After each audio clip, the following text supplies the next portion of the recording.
Welcome to the Wildscast. Just finished a hour-long conversation with the great Dr. Shai Davidai, professor at Columbia, campus activist. He is just an incredible light in terms of everything going on. We discussed what's happening at Columbia and other college campuses. And I asked him straight out, I said, Shai, why are you staying at Columbia? Why should Jewish professors or Jewish students still attend schools that are being run by anti-Semites? We also discussed what do we do with Jews on the other side of this conflict, Jews that could be found at pro-Hamas types of rallies. What should our attitude be towards them? We discussed something else that's very important to Shai, which is Jewish civil rights. He has something very, very novel on that. And what does it really mean to be a Jew? Because post October 7th, as we get closer to Yom Kippur, during these days of awe, we should not only be talking about anti-Semitism and how to defend ourselves, but what is it that we're defending? What is it about Judaism that's worth defending, that we are supposed to be living? And what is our true identity as Jews? Take a listen. Thanks for coming on to the Wildscast. Remember to like, comment, and subscribe.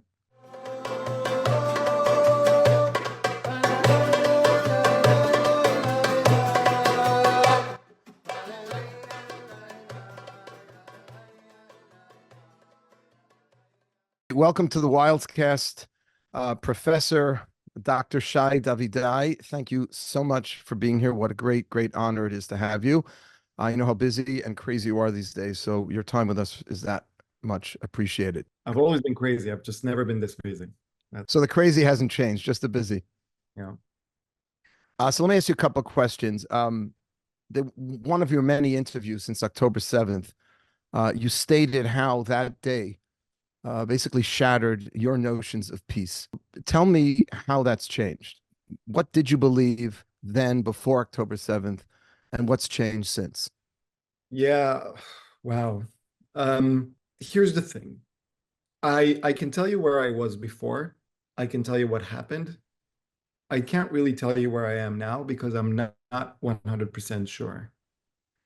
I had a view before October 7th of people as fundamentally good and being somehow destroyed by society.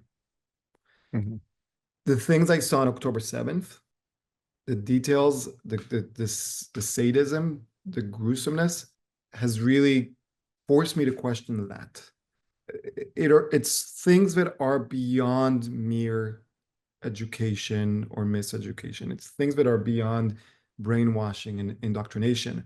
It was pure evil, and it was uncivilized pure evil.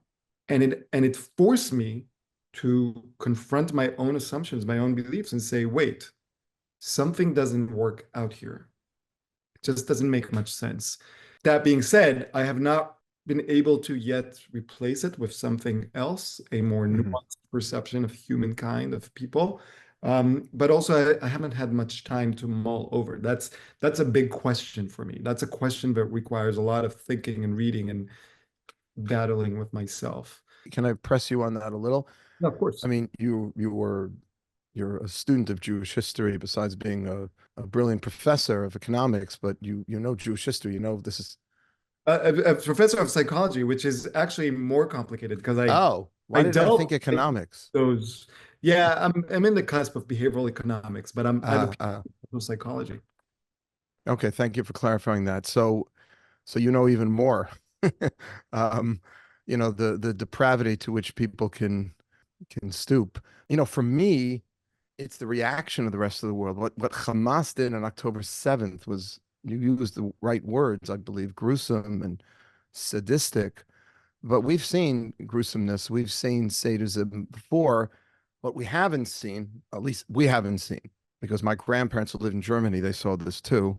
We haven't seen people we always perceived as good, people in the West with democratic liberal values, either remaining silent or some of them even protesting, you know, in favor of Hamas. You know, I don't know if you've been able to process that. Yeah. For me, that's a different kind of processing. It has shattered something else inside of me. but I can understand, based on my reading and based on my education, how that happens. I can understand the mob mentality, even though I don't fall for it. I can understand the need for scapegoating. I can understand the disinhibition that people experience when they mask themselves up with keffiyehs. I can understand the complete indoctrination that's happening in college campuses and on social media. It's being amped up. I can understand and by the way, when I say understand, I don't mean condone. I don't Hmm. Yeah, agree, of but I course, of can course. psychologically understand the complete indifference of the administrators and the silent majority. Those are all things that I can understand from a social psychological perspective. What I cannot understand, the thing that has been shattered, is how quickly people have given up their values because of their commitment to some sort of false identity, this Hmm. progressiveness, or I am a Democrat no matter what, or I am a Republican no matter what. And I tell people I'm not Democrat or Republican, I'm Jewish. It's Hmm. the Yeah, commitment yeah. to an identity that supersedes your values is something that I'm not sure I can understand. I can understand it psychologically, but deeply understand it, I'm still not there. Wow. Tell us what's happening this semester. What did you come back to at Columbia? So luckily, and I should say we're recording this on September 18th. In a day, things can change. But up until now, we haven't seen too many things on the ground. If you go to campus, you will see that the kafia as a fashion trend, the I am a rebel as a fashion trend has kind of blown over for now. Hmm. Hmm. You still see like symbols and of support for what's happening, what Hamas and Hezbollah and Iran have been doing, but you only see the core rather than like the sheep that have, bad. Gone along with it. Um, Right. on the other hand, you still see it in classes. I have Jewish students telling me about things happening in their classes.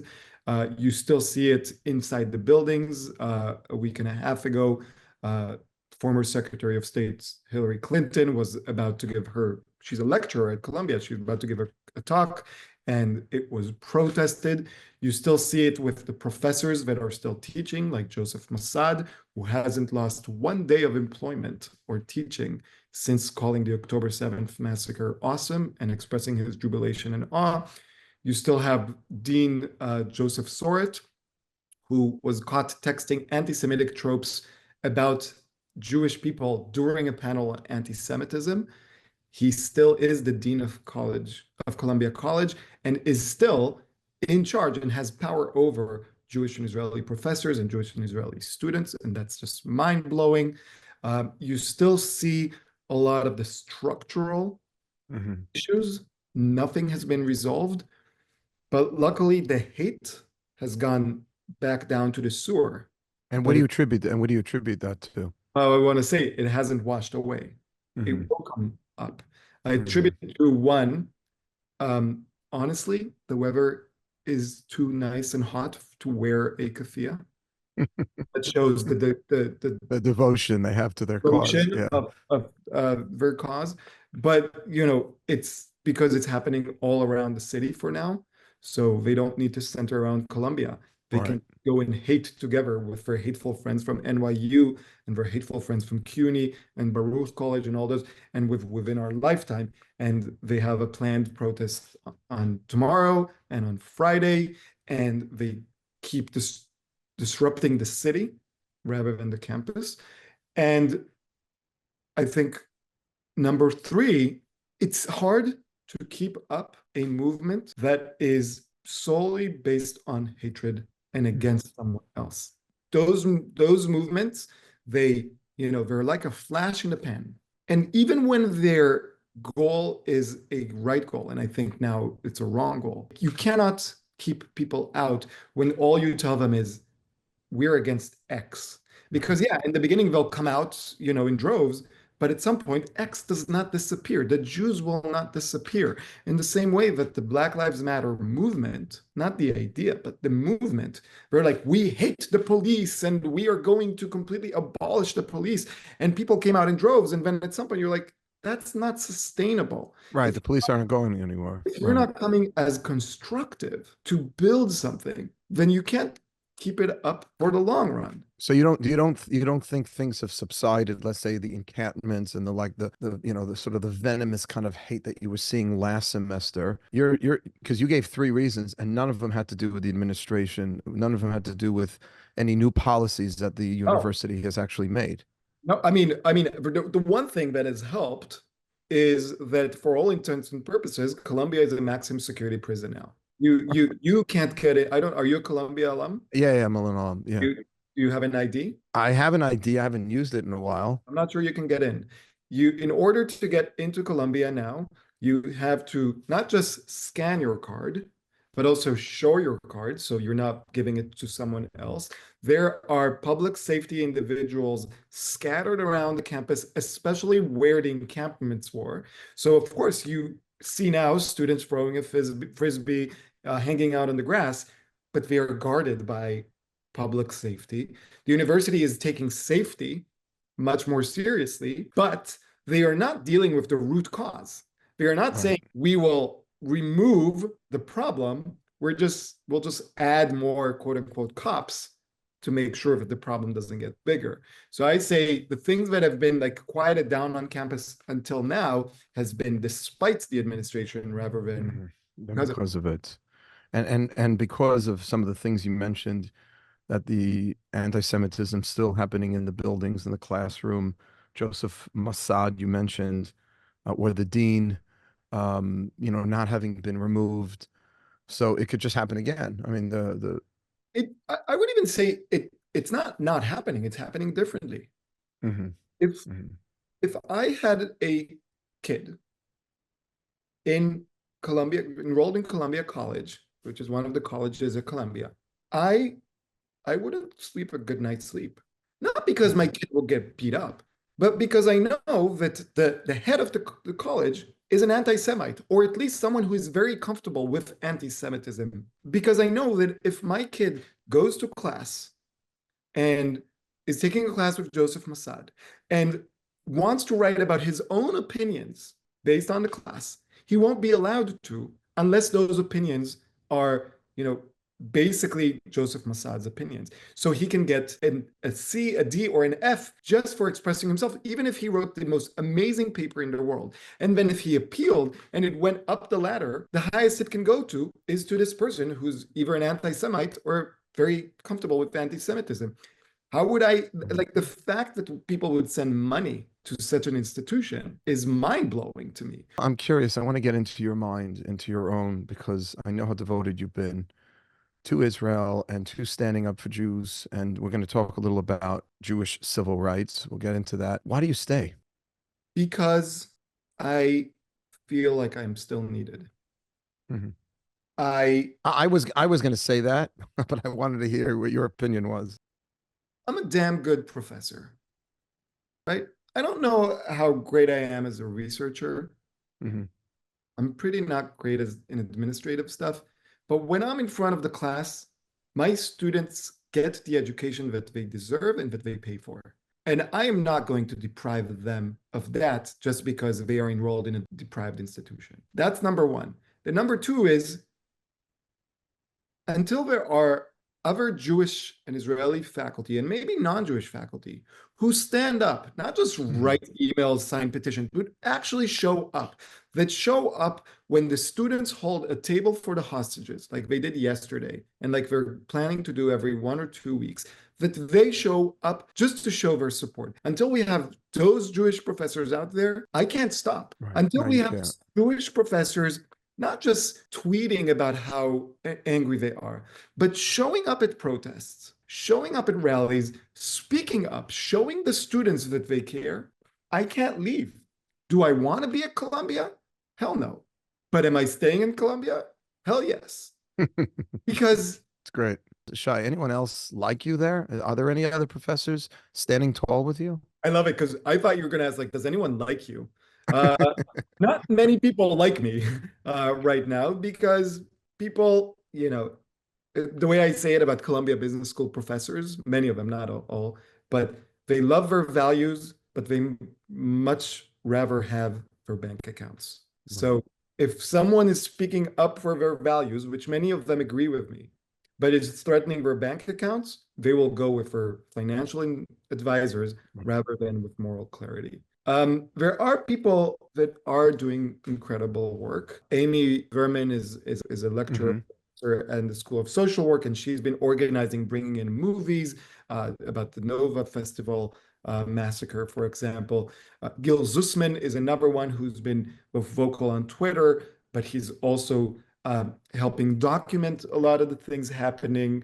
Ron Kivitz has been speaking up with the news a lot, but they're very few and far between. Yeah. There are hundreds of Jewish and Israeli professors at Columbia and thousands of non-Jewish professors who, deep in their hearts, know that I'm right. Wow. Wow. Well, I'm happy you're still there. I definitely am. What about the students? You're not telling parents not to send their kids. When you came and you were on our panel, we had that very dramatic conversation. I don't know if you remember. Of course, me and Adela Kochav, yeah. Yeah. And, I argued, I said, look, I graduated in 1993. That's a long time ago. And since 1993, things have just gotten progressively worse. And she was arguing, Adele, like, if we leave, and you were kind of saying it just now, who else is going to be there to? But at what point do we say we're losing? Why do we keep lending them our minds, our brilliant Jewish minds, and our money? If it's not getting any better, if it was already brewing in the 90s in a very serious way. I studied in the Middle East department. I was in SIPA. I studied in SIPA, like, and it was there and it was very, no encampments, and there was no overt anti-Semitism like you see today. But Israel was still being put.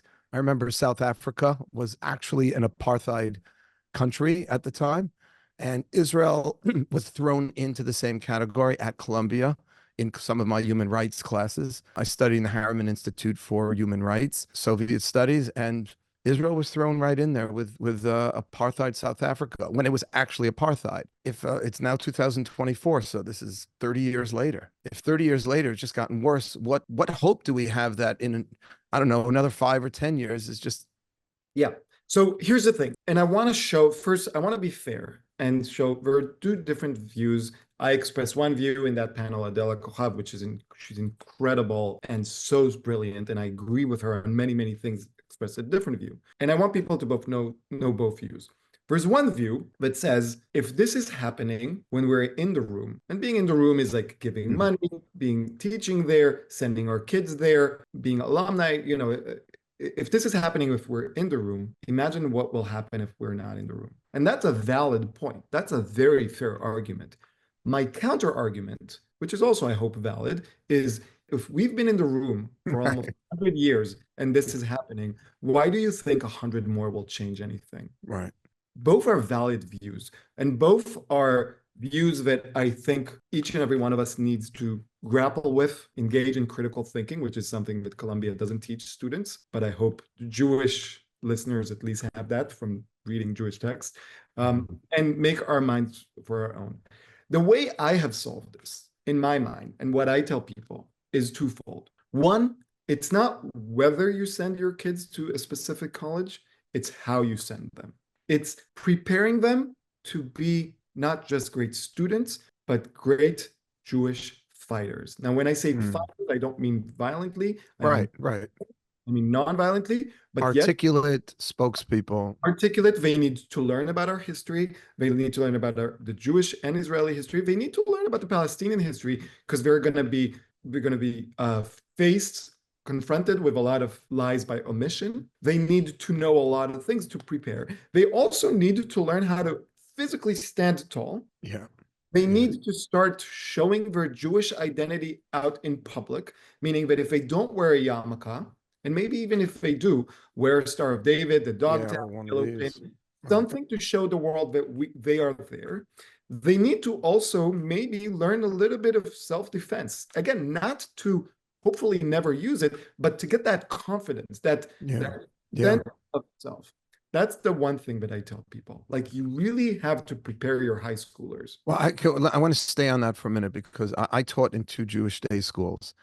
And you could have somebody going through 12 years of yeshiva Jewish education, whether it's Orthodox, it's not Orthodox. I don't really care for this, for the purposes of this conversation. And they'll get to Columbia and they're like a deer in headlights when they get into a conversation with somebody about 1948, Nakba, or something like that. And it's a big mistake. I've been telling some of my colleagues that 11th grade requirement, 12th grade requirement, that they have to learn history and they have to learn the history of modern Zionism. And just there's some basic books because I do feel when people get there, they're incredibly, I'm speaking maybe of the more traditional students on campus who've been through day school, who go to Jewish camps. I mean, you can just pack it in, get a 6, 8 week crash course on modern day Zionism, and it gives people confidence to say something.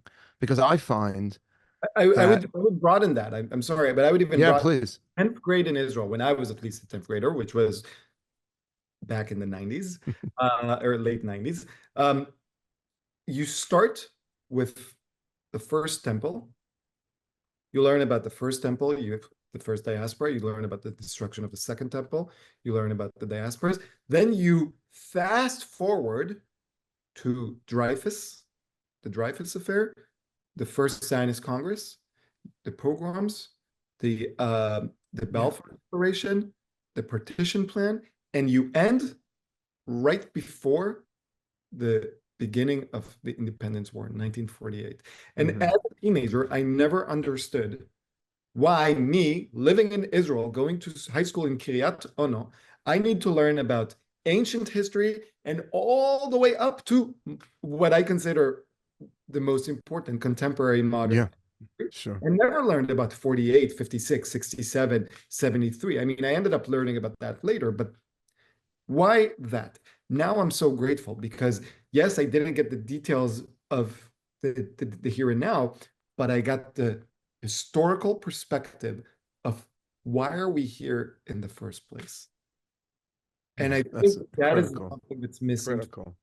But I do want to say the other thing that I tell Yeah. people about colleges, and it still pains me to say this because I am an educator at heart. But when you look at these colleges, Columbia, Harvard, Penn, Yale, Stanford, like even some very glorified state schools like Berkeley, Ann Arbor, University of Virginia, they are businesses. Mhm. They treat students as customers.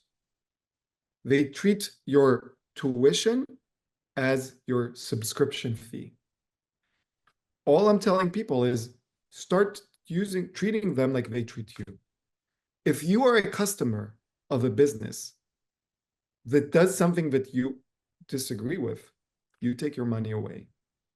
Or you stay and you take as much as you can from the business, but you don't give them even 1 cent more. If I truly, believe in some brand, but then the brand goes and does something that's completely opposed to my values, Take your business elsewhere. I Yeah. might wear their boxers because they're just good, but I will never, ever wear something that gives them free. Um, Right. Free yeah. advertising. But let me ask That's you the way. this. But Shai, how do you feel then about, I mean, you kind of answered this before, but the last thing you said sort of challenges this. How do you feel about somebody who gets into Columbia, they're bright enough to get in, they're not an activist, they're not a spokesperson, maybe they even have the information, maybe they took those courses in Jewish history, but they just want to, I've spoken to a lot of my students who come to MGE who are in graduate. Rabbi, I've got 2 more years. I have one student there, um, and I asked him, are you getting involved? And he said, I have 2 years left. And he's a great guy. He's very smart and he's articulate and he knows what to say, but he doesn't want to, he wants to. And then I didn't want to say this to him, but I feel like it's kind of like a waste. Rudy Rockman said this, like either fight back or don't be there. Then just come to Israel and we'll protect you in Israel. That's kind of his mantra. But if you're I going to be there, then then be there. But and I'm just telling you, I'm in the Orthodox world as well. Somebody gets into Columbia, they get into Columbia Law School, they're not going to stand up for Israel. They're going to get the degree so they can make a lot of money in some fancy law firm that needs the Columbia degree. I First of all, I understand. Let's start with empathy and compassion. I understand. I understand. That's not the job you signed up for. You were told that if you do good in school, in high school, you'll get into a great college. You get to have some fun. You get to learn a lot of interesting things. You'll get to graduate, have a good job. Like you were told that. You were never told, like I was told when I was growing up in Israel, that at some point things will come to a halt, even if I didn't want to, and I didn't want to. You'll have to join the IDF. Right. And I hated that fact. I was, a peacenik and I was like all free and love and but it's part of what you do. So I have complete compassion for students who were raised one way and now are being put in a corner. But I tell them two things. If you're not fighting, you're hiding. Mm. Because if you truly believe and feel part of the Jewish people, and I don't care if you're religious or not religious, I'm an atheist, other people are not, I don't care. If you truly feel like part of the Jewish people, but you're afraid to show it out publicly because it will put you in a place of confrontation, you're hiding. And you're hiding because you've lost the fight already. You've conceded the fight. It's not that you didn't fight. You've conceded the fight. You threw in the towel. So that's one thing. But the other thing that I would say is you have 2 more years, and I respect that. Do you have cousins? Do you have younger cousins? Do you have younger friends where you grew up, younger siblings that might want to go to Columbia? When you grow up and you hopefully have children of your own, would you want them to be able to go to Columbia or Harvard or Penn or anywhere else? Not fighting just because you have 2 more years. Right. You're just looking out for yourself. I want to say selfish. Now, when I say selfish, I'm not being judgmental. I'm just saying you're thinking about yourself. Right. And not the next student, not the next Jewish student at Columbia. That is how we are I say in America, especially in the United States, in the ultra individualistic world, but also in Western Europe, have been taught to think about the individual. We think about the individual and we think about the universal. But Jews have that middle ground Yeah, of the national. the The national, national. and you have to think about that. Yeah, this is such a great point to stay on for a minute because I feel like myself included, and like you were being very empathetic. Nobody signed up for this. Like if you signed up to my son just told me, my 21-year-old son, he's in Yeshiva University. He wants to join, he wants to do the army. So he's pulling out, he's doing a Hesder program. In about a month, he's going to be starting in Israel. So he's making a decision to pull himself out of the, I guess, a little more of a cushy college experience, even up at YU, where there's no anti-Semitism. It's still, you're not being asked to fight for anything at YU. Okay. You have to study. It's a dual program, so it's rigorous like that.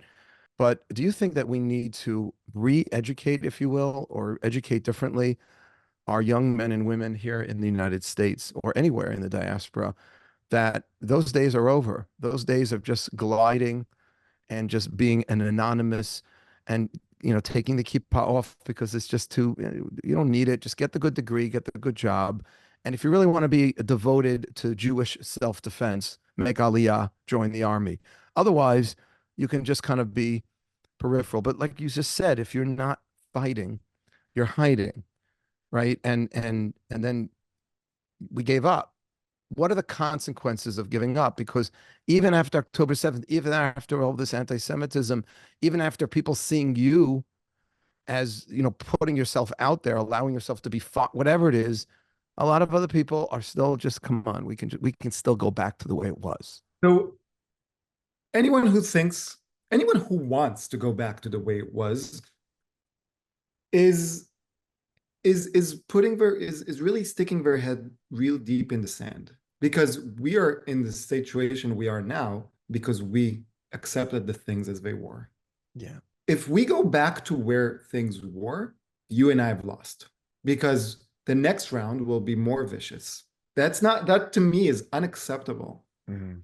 Going back to the way things were. Because I would say even this, the way things are now, forget universities, is unacceptable. This is why I talk about the fight for Jewish civil rights. This is bigger than anti-Semitism. This is bigger than Israel, right? You are, you're head or big part of the congregation. You have an armed guard outside, Yep. Every and you Shabbat. pay for it. Not the city pays for it. You pay for it. That is an infringement on your civil rights because you should not have a guard outside because we should be able to congregate safely without fear. Mhm.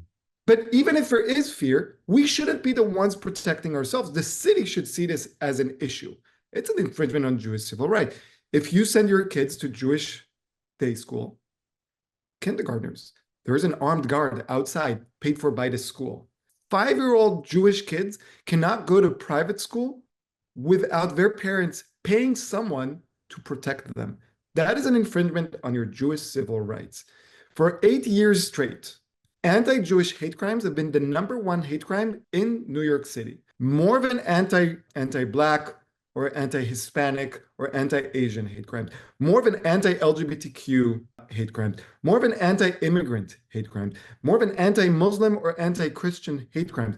Anti-Jewish hate crimes have been the #1. 8 years. 8 years. Years straight, and this you can go on the NYPD statistics. We are about 20%, less about 15% of the city, and account for between 45 and 55% of the hate crimes as targets.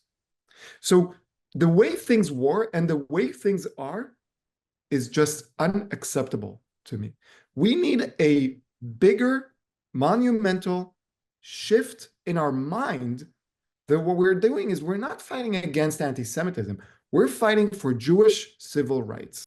Wow. Now, it's not just, it's easy to say that the high schoolers or the college students, but honestly, I find the most difficulty in talking with or getting on board the very Jewish, yet liberal and Zionist, yet Right. liberal older Americans who see how I fight as improper, as we don't do things this way, right? They agree with my fight, but they disagree with marching. They disagree with shouting. They disagree with chanting. They love emails. They love petitions. They love strongly worded letters to the editor.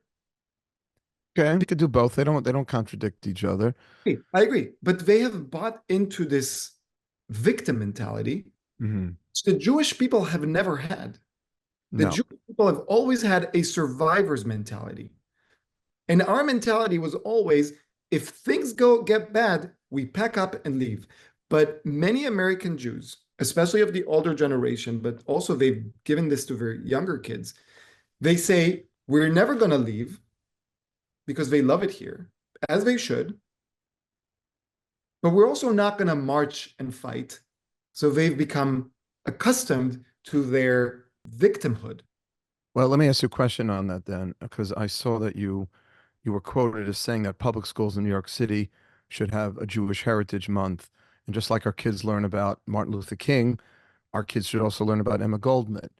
And they should, and I agree with those statements. But are you concerned a little that we're going to be playing into that whole victim, like that I just love the way you said that we have a survivor's mentality, not a victim mentality. If we approach this as a civil rights kind of campaign, which it really is, I'm not disagreeing with that fundamentally, but are you concerned at all that we'll get into that whole victim game Oh, of? so first of all, I want to say one thing. The United States and the Department of Education does have a Jewish Heritage Month. Oh, didn't even know that. Public Okay. May is Jewish Heritage Month. The Uh-huh. fact that schools, hospitals, businesses, that no one commemorates it, no one celebrates it, is already an infringement on your civil rights. But you have to Right. ask your kid's teacher to include Jewish Heritage Month. That is already an infringement. But I actually see us rising in demand for Jewish civil rights as an empowering thing, as Mhm. taking our fate again into our hands, which is what Zionism was all about. Totally. Zionism, the definition is our right for self-determination in our ancestral homeland, but really is it about Jews taking their own fate into their own hands. That's the same for Jewish civil rights. When did people start talking about Black power? During the African American civil rights movement. It's an empowering movement. And when students at public schools in New York City, if they learned about Emma Lazarus, who not only wrote the poem "Give Us Your Poor," Right. basically the most monumental, literally monument of New York City. Not only was she Jewish, but she was a Zionist. Kids don't learn about her. That is empowering. With kids learn about Jonas Salk. But you know what it is? As I'm listening to you speak, Shai, the reason it just hits me, and maybe this is more of an intellectual thing for you, but I think you grew up in Israel, and Israelis grew up differently than diaspora Jews. We have, I hate to say it, a little more of a galut mentality. And the galut mentality of exile is that we try to fit in, and we try to be diplomatic, and we try to Israel has been forced to fight back. Israelis have a little more chutzpah. They're tougher. They just are. Not only because of the army, but I don't know what the reason is, but you're bringing that kind of energy here to America, to a community that, is used to taking a different approach. 100%. If you look at the evolution of Jewish leaders in Israel, not just prime ministers, but in general, Jewish leaders, they have had to learn. If you look at like 1940s, and I'm not saying Abba Eban was like Mhm. incredible, but if you look at like 50s, 60s, 70s versus like 80s, 90s, 2000s, we have had to learn how to speak and appear more refined, more like diaspora, Mhm. mainly American Jews. We have had to learn what suits to wear and how to shake a hand and how to speak to the bigger tent and to expand our minds. And that's important because half of the Jewish people live outside of Israel, but the other half needs to learn to be a bit more Israeli. 100%. I tell people like half of our people is in Israel, half of our people is in the diaspora. We cannot be two different people. So we have American Jews need to be a little bit more Israeli, and Israeli Jews need to be a little bit more Jewish. Yeah. And we got a little of that, I feel, from the Soviet Jewry movement. I was in high school and college, graduate school. I used to work for the Coalition of Free Soviet Jews a long time ago, is in the 80s and 90s. And that gave American Jews a little taste of standing up, those big rallies. Like we were able to congregate 300,000 in Washington because we had done that for Soviet Jews. 1986, I was there. I will never forget that. And that was like the first time. There was some guilt. I think there was a lot of guilt on the part of American Jewish leaders that they didn't do enough during the Shoah. But you got to remember one more thing. And by the way, every rally for the hostages, I think about the rallies for the refuseniks. Every one of them, because it's the Yeah. same goal, it's the same story with different casts of characters. But here's the difference: Americans as a whole were united on that front. Correct. Other than like extremists like Angela Davis, who's now like pro Hamas, back then Mhm. she was pro USSR. And she is also someone who believes in abolition of prisons, just not when it comes to Jewish prisoners. But put that aside. Most Americans is like, oh, it's the Red Scare. Of course we Yeah. oppose. It was Everybody was united against the former Soviet Union. It's more complicated with Islamic fundamentalism and it's not more complicated. That well, yeah, it's not. it's not more. Objectively, it's not, but it's been made to be that way. But Yeah. when Americans, Jewish Americans, have put their identity, their political identity, either as Democrats or as Republicans, above their Jewish identity. Or, by the way, I would refine that a bit. That becomes their Jewish identity. That's why you're seeing people with talesim and shofars on the other side protesting in favor of Hamas. People with a talis on, because I don't want to point fingers. I want there to be achdus and unity in the Jewish people. But unfortunately, there's been a whole part of the Jewish world that's been co-opted Well, I have a different view on those people on the other side, quote unquote, the other side. Um, I believe that they are Jewish people, but I no longer believe that they are part of the Jewish people. And they are, just like we had in our history, the Pushim and many, many other sects, they are a sect. They are a sect that has defined itself as no longer part of the Jewish people. Now, I never refute anyone's argument that they are Jewish. If you're Jewish, you're Jewish. I'm Right, not right. arguing, but you are not part of the Jewish people. And for many, many different reasons, but if only because you are standing against half of your people. I do, but aren't you feel you're giving up on them a little? Some of them are very young, been brainwashed, and could be deprogrammed. No. I no, I think that they have given up on us, on the idea of nationhood. And my view Hmm. is if they are a sect, they should be treated like a sect. They are welcome to have their own synagogues, have their own Jewish day schools, have their own tefillahs. You know, they changed the Haggadah, so it does no longer Right. say next year in Jerusalem. It says next year in Liberty, or worse, next year in El Quds. You know, they have given up their nationhood. And I say, if you want to be part of the Jewish people, 95% of Jews are Zionists and 99.9% of Zionists are Jews. If you want to be part of the Jewish people, then you have to accept the nationhood aspect. And you are welcome to come to our synagogues. You're welcome to come to our schools. But if you're going to be like Peter Breinhardt, I know, Peter. Yeah. who actively opposes the idea of nationhood, of Right. peoplehood, and yet sends his kid to a Jewish private day school, not because it's Jewish, but because it's a very good school, Right. then we should be saying no. No, because when you enter the Jewish people, we don't, you can be an atheist, you can be a theist, you can be very observant, you can be reformed, conservative, orthodox, ultra orthodox, you can be everything. But you have to accept the one thing, that we are a people, that we are a nation. If you refute that, you can Right. still be Jewish. You're saying we won't consider you really part of the mainstream Jewish community Because anymore. hey, yes, they are Jewish, I and have to. I gotta sit on that. I gotta chew that over. here's the other thing I would say. They are Jewish. No, Their, of course, halachically or other definitions, but they're their kids Jewish. might be Jewish. I am willing to bet on it, but their grandkids will not be Jewish. Oh, of course not. And No, I'm there's no willing to bet way. on it with my grandkids. I don't know about great grandkids, but my grandkids will be either Jewish or living a Jewish lifestyle in a Jewish home. Right. Meaning maybe halachically they won't be Jewish, but in their hearts, in their customs, in their community, they will be Jewish. Let me ask you one last question. Shai, thank you so much for giving your time and thanks for clarifying the whole Jewish civil rights. You clearly are not of the what was the concern, the victim mentality. When I heard Jewish civil rights, I'm like, okay, great. Now we're going to be victims like everybody else. That's clearly not what you had in mind. David Bashevkin, he has a great podcast. He recently says something very powerful. I've been Because quoting he a has lot. two great podcasts. Oh, I didn't know that. He has one, Daf Yomi. Oh, you listened to the DAF, yeah? Listened to it a few times, and he has the other one Nice. about Jewish modernism, and yeah. So he said the purpose of a Jew is not to fight anti-Semitism.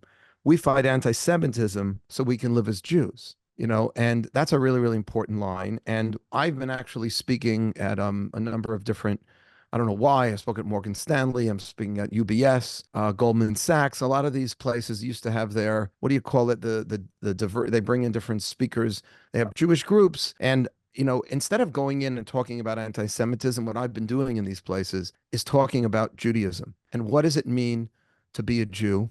Why is Judaism worth defending? Because, I feel like our enemies are really going to do a number on us if all we think and talk about is anti-Semitism.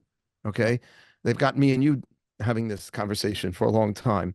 What does it mean to be Jewish? Because it's got to be more than just protecting ourselves to stay Yeah. Jewish, but why? Now, I have my own answer. I'm a rabbi. I'm doing Jewish outreach and education. I'm curious for you, Shai. It's a very apt question, if only because, and I've been open, very, very open about my strong Jewish identity, but also about my strong atheist identity. It's really equal parts. It's like part of me. So as you can imagine, that those two parts are in constant battle, and I keep fighting and refining my views. The best view of it, or idea of it I have in mind, it might even sound a little Talmudic, is this. Being Jewish is like running a 3,000 years old relay race. You didn't start the race, and you're not the last runner, right? Because when you in a relay race, the first runner and the last runner are the fastest, and they have to really put themselves. But you're in that race. You didn't choose to be in this race. And your parents have run the race and have gotten a baton from their parents and them from their parents, and they've passed it to you. And your only job is to keep running so you can keep passing on the baton, either to your children, if you have children, or to someone else in the community. That to me is being Jewish. There's something that is bigger than me, not in a spiritual way. But what is it? So, but what is it that you're passing on? I mean, you're taking this baton and you're running with it, and you're making sure you raise your kids in such a way that they're going to continue to run with it too. What is it, though? For me, it's the existence of our people. Mm-hmm. Our people, for the Jewish people, again, and this is where I discern between Jewish people and the Jewish people. For the Jewish people to persist and continue to exist, we need two things. We need Jewish lives, right? So both like fighting anti-Semitism, so there are Jewish lives, but also having Jewish babies, you know. But we also need Jewish ideas, Mm-hmm. right? This is why for me, and I think a lot of atheists are confused. This is why for me, I very much cherish our texts. I cherish the Torah and I cherish, our ancient texts, not because I see them as the word of God, which I don't, but I see that as the word of our ancestors, Mm-hmm. right? Like, And you see, and you see the value just of what Judaism has been teaching, irrespective of the source, let's say, because I view it as an expression of Hashem, of God. But you're saying that those ideas that you studied when you were younger, or that that's worth keeping Jews alive so that those ideas can stay alive. I think it's for the ideas. And I think Rabbi Jonathan Sacks has an incredible book I just recently read called A Letter in the Scroll. Yeah, it's gorgeous. And he gives this metaphor that imagine you find out that your family has a book that has been passed along for generations. And each generation has written, a page or a sentence in that book. Your mom or your dad's, their parents, your great grandparents, your all the way back to when your family started. And all you have to do is write about your experiences and then give that book one day to your kids. How incredible is that? Now, the only place that I and a believer diverge is that I believe that the book started with my great ancestors, where someone else believes that the book originated from the word of God, who was Mhm. put to writing by our great ancestors. Correct, correct. So I don't see the book, and whatever the book is, by the way, as the moral an obligation, but I see it as a blueprint. And by the way, I see the writings of Baruch Spinoza in the same way, and he was excommunicated from our people. But putting Spinoza aside, in your mind, why do the ideas in that book have more weight? Why do they carry more weight than, I don't know, any other book from any other people? Because to me, what's so valuable about the book, yes, there's a lot of rabbinic and Jewish and people wisdom, human wisdom that's found its way. It's such a big part of being Jewish is the human wisdom. If it's not sourced in the divine and something beyond the human, does it have any, in your mind, any greater weight than any other nation's books? For me, I think that there are a lot of wisdom in everything, ancient and modern texts, ancient and modern art. I think that through trial and error, things that have stuck around for a longer time Mhm. probably have some more wisdom in them. So the Torah, Socrates, Confucian thought, Quran, Christianity. But at the same time, I want to point out, like, I don't know if you can see, I don't know if this will be recorded video or just audio, but behind me, you can see But we're on both. We're on both, so there's we a can watch. little, there's a little drawing there. Yeah, I see. not a, and you can't really see it. It's like, it's still life, some fruit. It's not a great drawing. It's probably not something that anyone would want to put in their house because it's not a great piece of art. But it was drawn by my wife's grandmother, and it's right above our bed. Because is it the best piece of art in the world? No, but it's mine. It's my story. For me, that's the most important thing. When we raise our kids, and this is an insight that my wife started, when we raise our kid Jewish, our goal is to have him understand that he's not better than non-Jews, that he's not worse than non-Jews, but that he's different than non-Jews. And he has something unique to share that other people do not possess necessarily. And also to get from other people, because when you're different from other people, there's things that you can get from them that you don't know. But you have to keep your identity. You have to keep your identity. And by the way, in order for this to work, people have to subscribe to some kind of national identity as the people of Israel, as the Jewish people. Because if we are completely globalistic, then what are you passing down then? Then there's nothing. You know, Yeah. it's that's part of the problem. We live in this global age where nationalism has been, I'm a big John Lennon lover. Imagine there's no people, imagine there's no this. That's, he sort of set off this thing.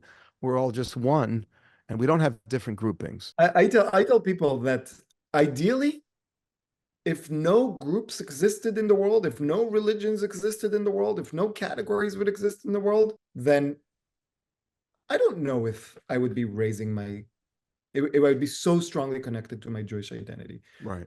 But given that given that if I don't do anything, my children and grandchildren, future great children, they would just go down the stream, and the stream is not Jewishness. It's Christianity, it's Islam, it's Buddhism, it's Hinduism. It's not Jewish identity.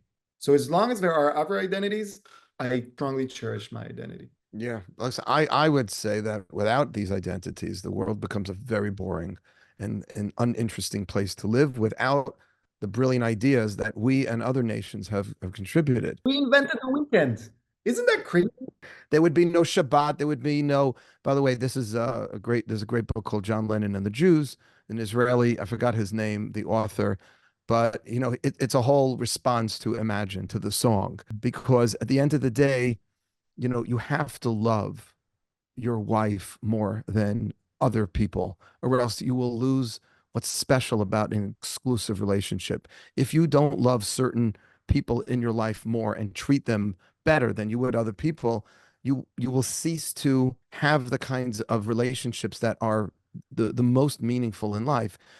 To be particularistic is to be in love, and you lose that if everybody's the same. But I want to give you an example of something I've been thinking about, and how, like, even me as someone who doesn't believe in God, who doesn't believe in many of the stories of the Torah, I don't believe that they occurred, but I believe that they were very important for our ancestors to tell them. And I was thinking about the moment where Moses comes down from Har Sinai and sees the people idolizing the golden calf. Mm-hmm. And I was thinking about what he does. And what he does is he takes the Aseret HaDibrot, he takes them and he breaks them down and shatters them and starts screaming at the people. That doesn't make sense to me, right, at first. Because if you follow the story, this is the first person who has ever received the word of God, has spent 40 days basically receiving the word of God, and his first reaction is to smash it out of anger, out of frustration. But then I realized it's not that he wanted to smash the Seder Dibrot, but that's how he felt inside. And that's how he got people to notice him, right? If you just started screaming, they'd be like, oh, Moses again screaming. But he did something so unexpected, so ground-shattering, that they actually listened. So to me, that teaches us a lot about how you get people's attention and how you fight when you really see through evil, right? Wow. So you're learning that for your own, the way you want to be heard. Yeah, like when I spoke up at Columbia, I wasn't planning on making a heartfelt appeal. I just wanted to express my pain and suffering and frustration and anger. And had I sat with, like I sit with you, and calmly explained why Hamas is bad, why protesting for Hamas is bad, and why an administration that does nothing is equally bad, no one would have listened. But my, I cracked my soul open in front of strangers, and that's what people reacted to. Yeah. So there's a lot of things we can learn from what our ancestors found important to keep telling and retelling, even if we don't agree or believe Why, what the source is. Yeah. what the Yeah. source is, or if it was a real story, or like Job was like a made up story in order Yeah. I to. mean, the Talmud says that Job was one of those examples of a story that never happened. It's interesting. I believe, the Moses story that you beautifully just spoke about, actually happened. We have an oral tradition that fills in the gaps, which are metaphors, which were actual, which were historically. But either way, it's so important, I think now, it's so important for us to be able to use this time, I think, to get back to our roots, to who we really are, and not just defend ourselves and not just shout back, stop hurting us, but asking ourselves, why is Judaism worth defending? A friend of mine said that he has an employee, a 24-year-old young man, very confused after October 7th. Would I meet with him? And I said, sure. And he came into my office, very bright guy, computer science, like kind of mind guy, and went to a really good school. And he said to me, Rabbi, I don't understand. Like, I went to high holiday services, Yom Kippur. I hated it. I went once a year. That's all I do that's Jewish. I've never been to Israel. I have nothing to do with the Jewish people. My girlfriend isn't Jewish. October 7th happened, and I don't know. I'm all upset. And I keep thinking about it. And I'm coming to you for two reasons, he said. He says, number one, I want to find out, like, what is that? Why am I feeling anything if I have no real Jewish? So I told him a little about, we have this concept of the Pintel Yid. It's like a Yiddish expression. There's like a little, spiritual spark. And I think October 7th must have activated it. The other thing he said to me is that my girlfriend is on the other side of this thing. She's very pro Hamas, and I'm not getting along with her now. And I know religion's all about forgiveness, so I need you to teach me how to forgive her. And I said, dude, you came to the wrong person. We only believe in forgiveness. I said it's a Christian thing to forgive someone if they're not repentant. We only, are required to forgive people if they are contrite and they feel badly and they change their ways. So I said, unless she's going to see the ridiculousness of her position and be open to hearing, what happened on October 7th and the history, then, and I said, you should be marrying a nice Jewish girl anyway. Anyway, he's been coming. I love He's that. been, I love it. Look, so my view is a bit different. I say marry whoever you want as long as you commit to a Jewish household and you raise your Mhm. kids Jewish. But of course, the halacha says differently. But Yeah, I would say this, and people need to realize, like, I've always been fascinated with our people. Before October 7, I've always read a lot about different aspects. I have an aunt and uncle who are religious. So when they would come to Shabbat dinner, which is like very interesting because we got atheists and everything, they would bring like the leaflet about the parasha. I would read it because I'm interested. right. But after October 7th, something was ignited inside of me too. Wow. Because what I felt happened was October 7th and then October 8th, right? The things, the attacks here in New York City started. I felt like I was shedding false identities. I was shedding like the golden calves that I was being Mm, idolizing. My identity as a professor, realizing, no, that's my job. That's not my identity. My identity as a liberal. And I said, no, that's my values. That's not my identity. Um, you know, my even my identity as a New Yorker, and I love New York. It's other than Tel Aviv, it's the best place in the world. But my identity as a New York, I've shed all those, and then I was left with what are my real core identities: Jewish, Israeli, father, son, husband, wow. right? Wow. And Yeah. That's who you believe you fundamentally are. and then I said I'm going to lean into my You true lean into that. identity So because that's such a powerful message. We're getting close to Yom Kippur. I cannot think of a more powerful message to lean into who we truly are. And by the way, it's very interesting, Shai. You didn't just say that, your professorship is not who you are. You also said your values. Now, values, ideally should express. You know, I want to make a very important distinction because I think a lot of people, especially on the left, because I used to call myself a leftist, and I'm like, I'm mhm, not a leftist. I'm not a liberal. I have liberal values. right, And right.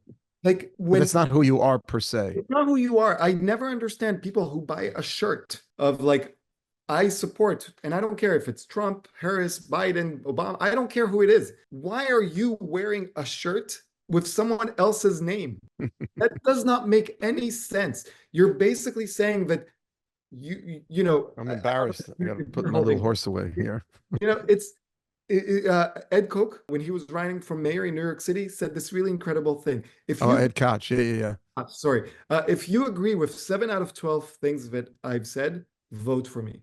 If you agree with 12 out of 12 things that I've said, see a psychiatrist. It's a great And line. that is such a good point because Right. I have values. I'm not going to follow like a sheep any kind of identity, liberal, conservative, Republican, Democrat. Like that doesn't matter. It's my values that matter. Beautiful. Shai, thank you so much for your time. I know you maybe don't subscribe to a higher power, but I want to give you a blessing I that love that the higher power, who I sincerely believe governs this universe, Hashem should bless you and your beautiful family with continued strength to defend the Jewish people. And what you're doing at Columbia is nothing short of a Kiddush Hashem, of a sanctification of Hashem in this world, of the Torah in which you believe. And you're really bringing forth Jewish values that I know you truly believe in. Just stay strong, because you shared before that the other side's getting a little tired, and how long can they keep this going on? We don't have a choice. We have to stay strong. you fight And for rather than against you. It rejuvenates you. yeah, I always tell like, fighting anti-Semitism is good for your skin. Uh, but I also say like, I really just hope that I can live up to this praise. I don't believe that I am right now, but I hope that I will. should be a sweet, happy, healthy year, Shai. Good things. And Well, thank you so, so much for your time. And you should go from strength to strength. Mechail el chayil. good luck to your son. Thank you. Thank you so much. Thank you.